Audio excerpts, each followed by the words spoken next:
prestasi kerajaan negeri Sabah dalam bidang ekonomi memang tidak boleh dinafikan.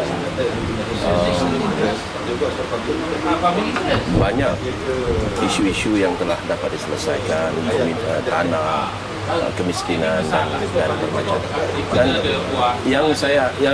yang mereka boleh komen ialah tentang kemiskinan. Tetapi kemiskinan ini kita kena, saya melihat statistiknya dan saya kadang-kadang melihat dan memberi interpretasi yang lain.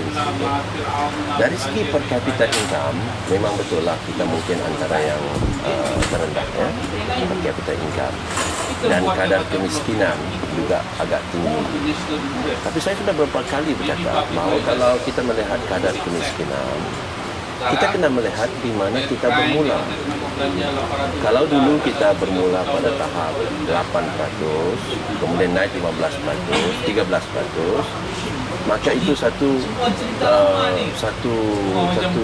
pencapaian yang amat buruk. Daripada 8% naik kepada 13%.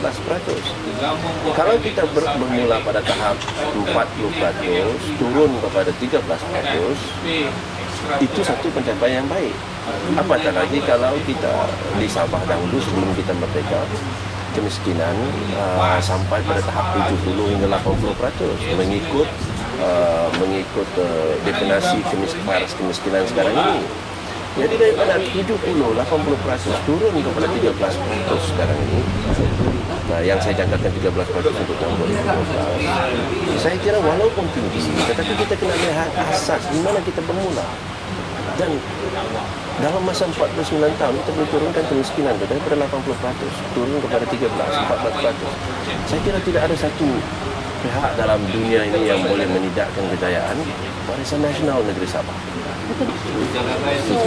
Jadi itu satu. Dari segi kemiskinan, walaupun kemiskinan negeri Sabah itu adalah tinggi daripada negeri-negeri lain, tetapi yang seperti mana yang saya katakan tadi, dia mesti kita lihat daripada permulaan. Kalau yang dalam 49 tahun dulu you 15% diturunkan kepada 13%, you memang kerajaan yang tak bagus, tak betul. Atau kalau you bermula daripada 8% naik kepada 13%, you memang kerajaan yang tak boleh pakai. Tetapi kerajaan ini bermula dengan kemiskinan pada tahap 70-80%. Hanya dalam masa 49 tahun kita boleh turunkan kepada 13-14%. Jadi kita kena lihat dari segi itu. Sebab itu saya katakan, saya tidak melihat ini sebagai satu kegagalan.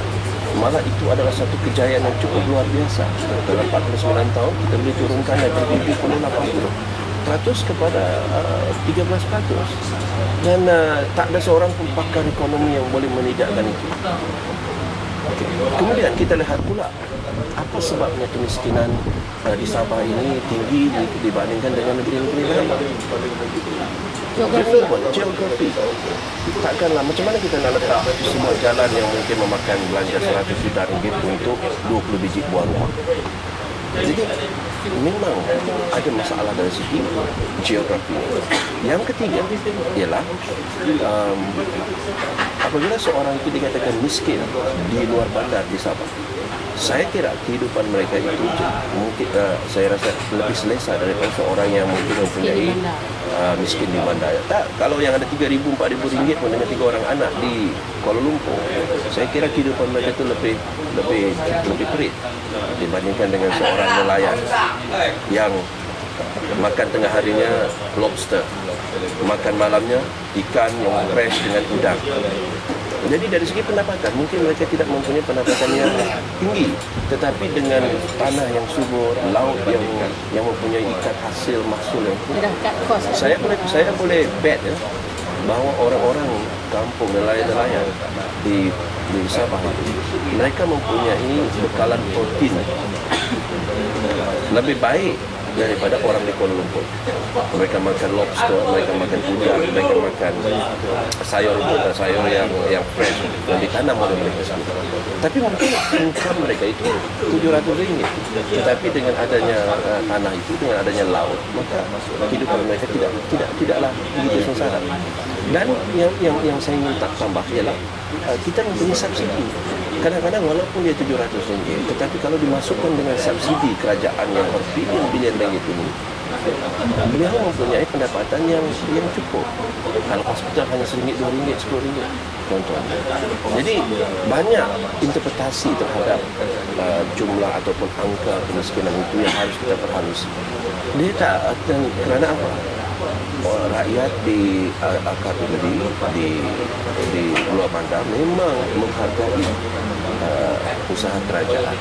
Kita bagi training, kita bagi dana, kita bagi macam-macam kita bagi. Jadi mereka menghargai ini dan mereka melihatkan masa depan mereka itu lebih terjamin di bawah Barisan Nasional yang mempunyai pengalaman dan mempunyai program yang sistematik.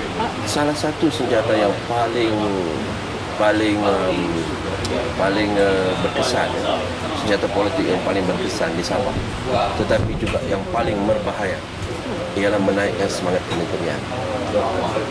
Dan amat senang untuk membakar semangat, apatah lagi negeri Sabah itu jauh daripada Semenanjung, ya, dan dipisahkan dengan lautan yang luas.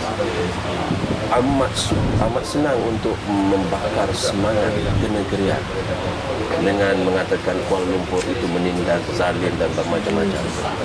Tetapi itu adalah senjata politik yang paling berkesan. Sebagai pemimpin bertanggungjawab, pemimpin politik terutamanya daripada parti pembangkang mesti melihat ini sebagai satu trend yang tidak betul. Kita boleh kritik dasar kerajaan persekutuan, boleh dikritik. Itu bukan satu perkara yang tak masuk akal. Boleh. Bukan semua program dan dasar. Tetapi sentimen menaikkan semangat kenegerian, mengatakan dia dizalimi dan ditindas, merompak harta rakyat negeri Sabah. Itu semua itu adalah mainan politik yang berbahaya. Dan ironinya, ianya hanya timbul semasa pilihan raya. Ironi. Pejuang-pejuang ini yang mengatakan Sabah lagi zalim ini, setelah saja pilihan raya dia tidur 4 tahun. Jadi dari situ kita nampak bahawa sebenarnya ini adalah Sabah, orang-orang Sabah sekarang ini mature, dia dewasa. Dia melihat parti mana yang boleh menjadikan masa depan. Mungkin mereka susah, mungkin mereka masih lagi dalam sebuah kekurangan, tetapi yang lebih penting kepada mereka ialah melihat mana parti yang boleh memberi atau menjamin keselamatan dan juga masa depan anak-anak mereka. Dan itu adalah Barisan Nasional. Saya confident bahawa Sabah akan memberi kemenangan besar kepada Barisan Nasional.